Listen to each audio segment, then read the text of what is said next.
আজ থেকে ঈদুল আজহার বন্ধ বাংলাদেশে শুরু 10 দিন।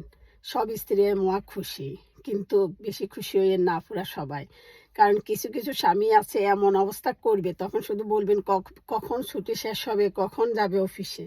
কারণ আমাদের সমাজে কিছু কিছু শিক্ষিত ভদ্র স্বামী আছে, এরা বউকে না দিতে পারে সম্মান, বউকে না দিতে পারে যত্ন, না করতে পারে যত্ন, না করতে পারে ভালোবাসা। কারণ দেখা গেছে তারা বাইরে সবার সাথে ভালো, বাইরে সবার সাথে ভালো, দেখা গেছে কেউ বাইরের কোনো উপকার করতে বলছে, নিজের স্ত্রী সন্তানের ক্ষতি করি হইল সে উপকার করবে বাইরে পাওয়ার জন্য।